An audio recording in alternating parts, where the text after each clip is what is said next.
and welcome to Newbiggin Maritime Centre for the very first edition of the Northern Passion Channel. I'm very privileged today to welcome the highly acclaimed local author, Mr. Chris Ord, to be the very first guest on the channel. And we're here today at the Maritime Centre to do Chris's book launch for his latest novel, Shadowfolk.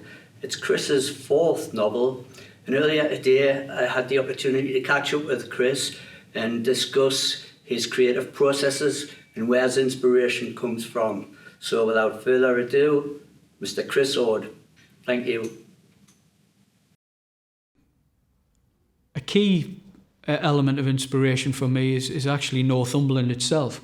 I'm a local lad. I was brought up in Newbiggin, which is where we are now, and I love the place. I love Northumberland. It's got drama. It's got atmosphere, and it's the kind of place where even though we live, we're in this modern world, you can still get lost in that sense of isolation, and that very much helps me in terms of my work, particularly my writing, because they're the types of novels that I write. I'm always looking for mood and atmosphere and the sense of place. For example, one of my books, Storm, which was actually a historical novel set in Newbiggin, the sea is a huge part of the story, and the sea is almost a character in itself, and the story's about a ship that's stranded off the coast of Newbiggin, and the lifeboat crew who try and rescue it. My latest book, Shadowfolk, which I will shamelessly plug, which is here. It's only been out a few weeks. Shadowfolk is again. All of my books are set in Northumberland, and Northumberland's a huge part of that, the writing process. But Shadowfolk's set in the Cheviots, and similarly, I mentioned the sea being a key character in the Storm. In Shadowfolk, there's a forest, and what I was doing with Shadowfolk was trying to play with local folklore and folk stories and folk songs, and weave that with a modern sort of fairy tale, but also have that sense of imagination and how imagination is an important element of escape through books and through stories. And the central character has a book which she's convinced is the key to her escape. And as she's reading the stories, things start to emerge, and in a way the forest is a kind of metaphor for her imagination. She keeps going into the forest, and that the place itself, as I say, is a huge inspiration. I'm also a musician, and primarily a horn player. I play for Newbiggin Brass Band, and we're doing very well at the moment. We were a band that, like many bands, we fell apart for a few years after the pits closed down, but reformed in 2010. And since then, we were going from strength to strength. And only a couple of weeks ago, we won the regional title for the third time in 6 years. So we go to the national finals to represent the north of England in that. And and music. Newbiggin brass band music. I don't know that a lot of people know how important it is in Newbiggin. We've got a huge heritage here. James Shepherd, who is who the Newbiggin band's actually named after. We're called JS, Newbiggin Brass Band. The JS is the JS as in James Shepherd. James Shepherd was, by most people's standards, and certainly mine, was the greatest player ever. The greatest cornet player ever, certainly. And Jim was brought up on the streets of Newbiggin. He played in Newbiggin Brass Band and went to join Black Dyke. At first he was in Carlton Frickley Band and then went to Black Dyke, and he was the principal cornet player. He won the National Solos Championship 3 years running. I think he's still the only person to ever do that. There's rumours that he played on Yellow Submarine by the Beatles, a little ensemble on that, and he then formed his own ensemble, James Shepherd Versatile Brass, and toured the world. And he's a huge inspiration to all brass players, and certainly if you're from Newbigin. Another inspiration of mine is a local cornet player called Dennis Todd, who sadly died recently. But Dennis was a wonderful man, but also a wonderful cornet player. He had a beautiful, beautiful sound, very, very lyrical tone, and he could just bring songs, alive with the way he played it. But he was very generous in terms of his time and supporting people in brass. And he came back and played with the band a few years ago. He was in the twilight of his banding career, but he never lost it. He was still a beautiful player. So they're two huge inspirations of mine in terms of the brass world, certainly. So as a successful musician and a successful author, do you draw inspiration from each genre in the other works, or are your books inspired by music that you like? Well, yeah. I mean, I mentioned music and writing are obviously key passions of mine, and definitely the two of them are intertwined. In the sense that certainly music is a huge inspiration in terms of my writing, mainly in a couple of ways. The first one is, I mentioned mood and atmosphere, which is a key part of my work. I love stories. Stories are fundamental to me. I know there are some marvellous lyrical writers out there who can do fabulous things with words, and I like to think I can play around with them a little bit, but I never let the words get in the way of the story. To me, the story is paramount. It's about driving, but I also recognise that a key part of that is immersing the reader into your world. I mean, that's really what's exciting for me. It's the idea of captivating the reader, bringing them into the pictures that you see, the world that you see, and taking them on that journey. Now, in order to create the mood and atmosphere that I'm after, I often turn to music. For example, I wrote my first book was a dystopian novel called Becoming, and I call that my Diamond Dogs book, because David Bowie's Diamond Dogs album was the key sort of mood album at the time. I was listening to that, and I mean, that is a dystopian album. I mean, it was inspired by I Am Legend in 1984, and lyrically it draws from that. So, and I wrote a follow-up, Awakening, in the similar sort of ilk. The Storm, which was the book set in Newbigin, and that's a kind of dark, supernatural, historical novel. What I wanted to capture there in terms of the mood and atmosphere was a sense of scary intimacy.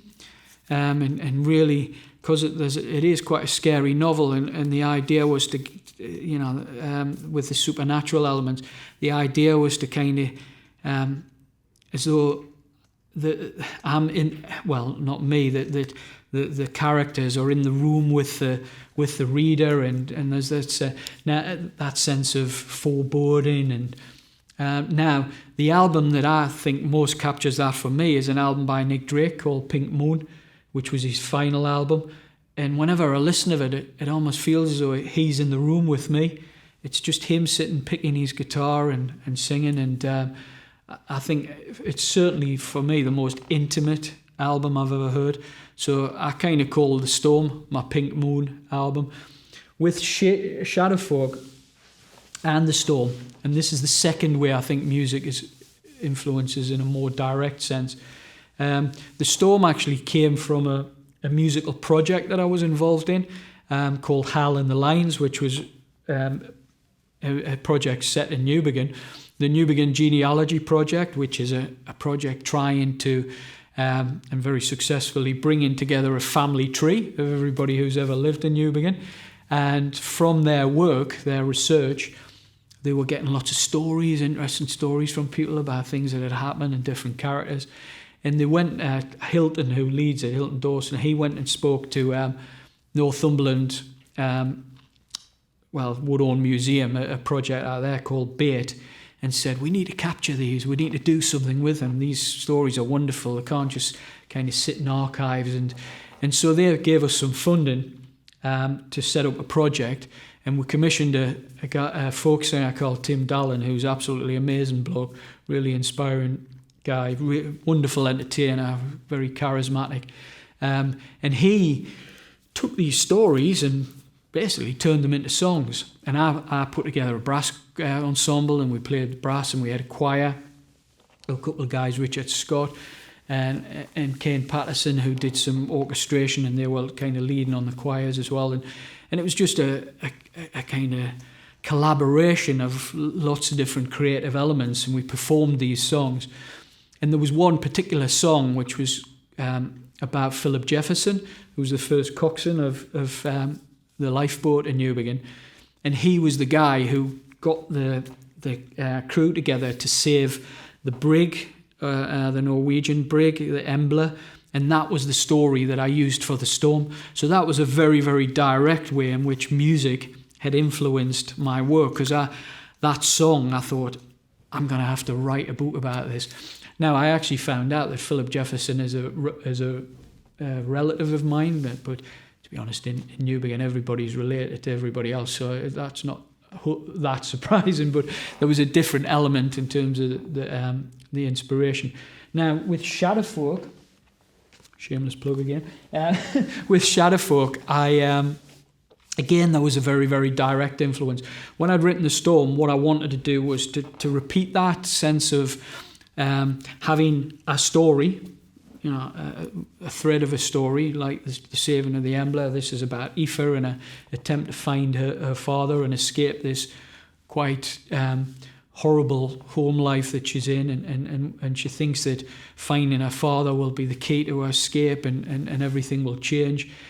She's got this book that her nan has left her, and the book, she thinks the stories in there are the key to escaping. So I had this kind of story, but I thought, how do I kind of spice it up a bit, make it a bit more dramatic, and I thought of this formula that I had for The Storm, which was, a real life story, a bit of Northumbrian folklore, which I'd woven in, there's a bit of the supernatural, mix it all together and those ingredients, and I thought, well, that really worked with The Storm. Can I kind of replicate that? Totally different story, but a similar sort of ingredients, as it were, a formula to kind of work with Shadowfolk. So I went, and a few years ago I was at a concert, and I remember it was a concert by two folk singers called Anais Mitchell and Jefferson Hamer, and they were performing songs called Child Ballads, which was an album they'd released at the time. And these child ballads are all Northumbrian folk songs. There's a collection of them, and I mean, they've been mined over the years by loads of folk singers, and various versions have done this, there's hordes of them. And they sang this song called Tam Lin, which is just amazingly powerful. There's several versions of it. Fairport Convention did a version, and I just heard this song and I was totally mesmerised. And I was just captivated by the fact that we had these two American singers who were singing a Northumbrian ballad, which was a few hundred years old, in Gateshead, and I'm sitting there as a Northumbrian, and I'm thinking, wow, these songs have just spread across the world and are touching people and across generations. And that then fed into my idea for Shadowfolk sometime later, because I thought, well, why don't I use these child ballads and these stories and these songs and feed them into this thread that I was writing in terms of the inspiration of the imagination. And so again, there's this kind of underlying thread of Northumbrian music and Northumbrian ballads through these child ballads within there. So yeah, they're two very, very direct elements of inspiration. I told you I could talk. That's great, Chris. Great. As part of this channel, I'm exploring where creativity comes from, and creativity means it's a nuanced term. It can mean different things to different people, but I'm just wondering what you were like as a child. Were you a daydreamer? What was your imagination ticking over? And when did you realise that you you wanted to become a writer and a musician? Yeah. Well, yeah, it's a good question. I mean, as a child, I loved stories. I was a good reader. I was always going to the library. I mean, I'm a huge fan of libraries, and I think, we should support them as much as we can, both institutionally, i.e. councils and government and whatnot through funding, but also as people. I mean, obviously, it's far easier to access books these days, but I think the libraries are wonderful resources, and I used to go on all the time. I mean, I was an avid Doctor Who fan, and I used to read all the Doctor Who books. So I read a lot of science fiction and stuff, but I would read all sorts, horror books, and probably well before I should have. And English was always my favourite subject at school. I loved going into class, and when the teacher would just write a theme or a question on the board and just allow you to just sit there and start letting your imagination flow. And really, to me, that's still how I write. I don't storyboard. I do plan, obviously, to some extent, but I write in a very free-form way. And so I start off with a few characters, a few ideas and a few themes, and I just let my imagination flow. I write a couple of thousand words a morning, edit it, go back over, and then the story kind of starts to take shape. The next morning, I'll walk the dog, or I'll go for a run, and these ideas are floating around in my head, and I'm kind of churning over the characters and what's happened, so that when I get to my desk, I've got some more ideas and and it just works for me. I mean, it's quite a risky approach, as I think you could think, well, what if your muse or whatever, your inspiration dries up? But and people talk about writer's block and various. So I mean, I must admit, once I get going, I don't have that issue, and I mean, my brain seems to just keep churning out the kind of ideas and stuff. So that's lucky. And there's no right or wrong way to write. In the sense of writing a book or a story, you just got to find whatever works for you. There are loads of different people who have different approaches, and if it works for you, if it gets the words on the page, then that helps the creative process. You've got to find something that'll keep that creative process flowing. And I mean, I've tried different methods over the years which just didn't work, and then luckily I came upon this method, and it does work. And that I would say to anyone who wants to write that you've got to find that process. With music, it's interesting because I'm very, very different in music. I talk about the free form approach with writing, and obviously writing is a creative process where you're starting with a blank page, and then you're having to put the words on. I don't write music. I could try, but I'm not that good at it. And it's an art. I read music. I can read music and I understand it. But I'm a dots person, in the sense that when I play my tenor horn, somebody gives me a sheet of music and I read it. The expression and the creativity comes in the interpretation and the dynamics and the colour that you give it. But in reality, it's all there for you. And I mean, if you're in an ensemble like a band, and you sit and you read what's on the page and you do it, and you all do it at the same time and consistently as the conductor, you should give a pretty good performance, because the composer has told you how it's meant to be played. So I don't free form in the sense of jazz or anything like that. I do a bit with my guitar. You faff around a bit. Guitar's a bit more free. A few years ago, I bought a bouzouki, and I had no idea how to play a bouzouki. I mean, it's slightly similar to a mandolin or whatever, a different kind of sound, but it's got 4 double strings, but the tuning's alternate and it's different to a guitar. And the reason I bought it was because I thought, well, I don't know how to play this. I can play it in the sense of strumming and putting my fingers on. And I thought, what I'm going to do is I'm just going to put my fingers on, and when I like the sounds and the shapes, there's a chord there. I'll not know what the chord necessarily is, like I do when I'm playing the guitar or when I press the notes down the horn. But if the sound is good, then to me it's a good chord, and so it was a kind of blind attempt to kind of free form music and create in a different way.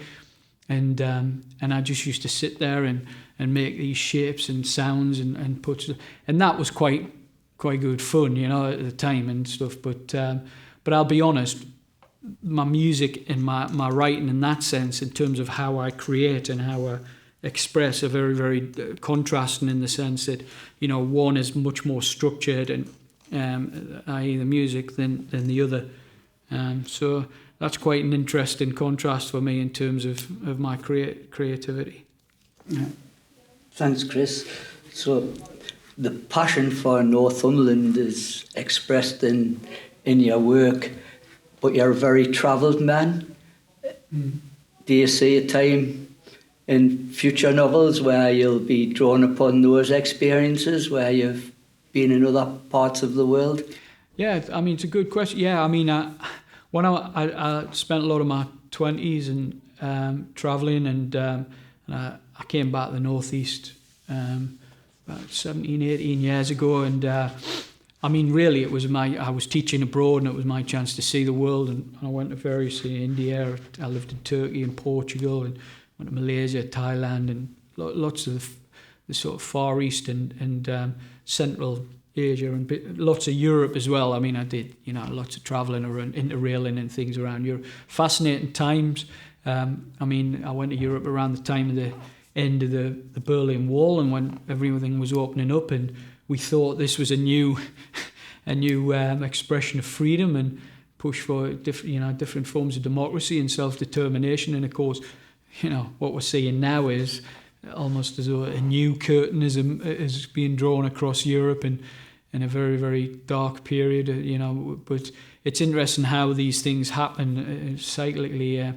But yeah, I wrote at the time, and I didn't write as creatively, I must admit, in the sense of writing novels per se, or stories or fiction. What I used to write was more journalistic things, and I would write, like blog posts, I suppose now. I'd write about my travels and things that were influencing me, and themes, and or just reflections on the country, that sort of things, of politics. I mean, I've studied politics quite a lot. That's really my sort of background academically and stuff. And but that kind of writing was kind of useful because it gets you the confidence and gets you into the process and the discipline of writing. So that helped me in terms of moving into fiction. And whether I would actually go back and write about those settings, I did try. I wrote a story, or started writing a story once, which was set in Istanbul. I lived in Istanbul for 2 years, and it was a kind of murder mystery type thing. And it didn't work, I'll be honest. it was all right, it kind of got going and stuff like that. But I don't know, there was something kind of missing for me. I don't know. It wasn't. I love Istanbul. It's a fantastic place and a wonderful history and things like that. But it just, it didn't work. And whether that was just the story or the place or whatever. But I don't know. I kind of feel when I'm writing about Northumberland and I'm in my comfort zone, and I just feel as though I know the place and it works for me. And authenticity. People will talk about, all these different things about what's important to be a writer and stuff like that. The one thing I always hear, I hear lots of good writers, a lot better than me, who will say this, and they'll say, be authentic. And it's true that I think you've got to write what you believe in and what you're passionate about, and write your story. If you try and write something to be commercially successful, or you try and write for a particular audience, I think you might, to me, it'll come through. I think even if it's fairly subliminal, there's something, I think, that maybe I like to think there's a drive and a passion that underlies my work that, you might not necessarily like the story, you might not necessarily like what I write, but I hope that people, when they read it, they feel that that's authentically, it's authentic.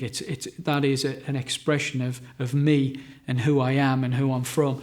And then, if somebody doesn't like it, then I know they don't like it for the real reasons, not for the... I mean, if I wrote a book that wasn't me, or I wrote a book and I sent it to an editor who played around with it and said, no, make it more commercial, which does happen now because I want to sell more books, I feel as though I would have released a book that didn't express me. And then if it was criticised, I would think, well, I'm not being correctly criticised. I think there's a good lesson in life in that, isn't there? That, you know, you've got to be true to yourself, and then people will judge you for what you are, even if they don't like you. At least they don't like you for the right reasons, not the wrong one. And I try and do that with my writing as well. And, you know, and it's risky, because I think, you know, sometimes you write stuff and, yeah, it can be a bit way out there, or it can be a bit like left field, and you're allowing people to see the sort of dark recesses of your mind and your imagination. But like I say, there's an honesty and an authenticity about that, which I think is very, very important. So, one final question, Chris. Shadowfolk, the book launched today. Yeah. What's in the pipeline, or is that a trade secret? Well, yeah, no, it's not.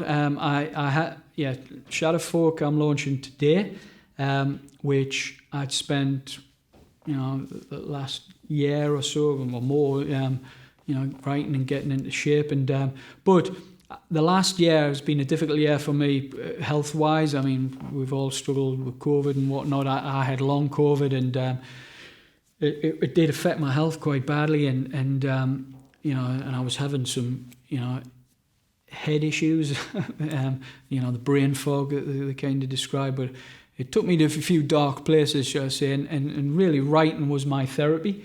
I really just got stuck into the writing and as with the music, and really wrote a lot. I was very disciplined, really, you know, managed to get a lot of work done.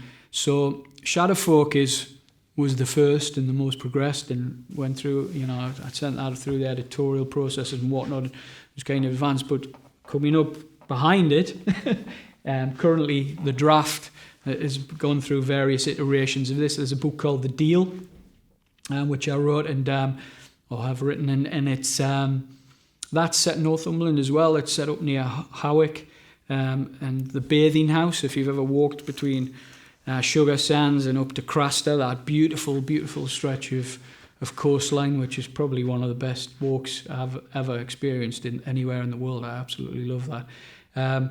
There's a bathing house, which is quite famous on the cliffs there, and which was built by Earl Grey, the tea. It was named after him, and Grey's Monument. And the family, they built that from Howick Hall, which was a kind of, as it is, a bathing house. There's some pools carved into the rocks. And I did that walk a few years ago and just had this idea. I've got to write a story based around it. So, yeah, I did. And it's slightly different, but it's set in that area. It's a kind of a little bit of supernatural mystery, and I'm hoping, if the editorial process goes well and I get everything, that'll be out at some point this year as well. Later in the year, summer, maybe autumn, hopefully summer, depending on how I get on with it. And I've also written a children's book, which I hope to get do some work on after that. And so I've got lots of stuff just sitting there waiting to be developed, in the developmental stage, but fairly well developed. So there is a plan there.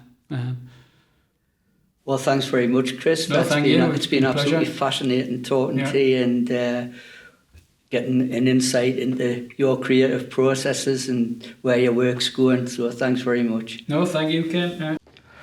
Okay, just a couple of thanks. First of all, I'd like to thank Chris for appearing as the first guest on the channel, and also I'd like to thank the staff at Newbiggin Maritime Centre. They've done a great job of putting on the function today and looking after us.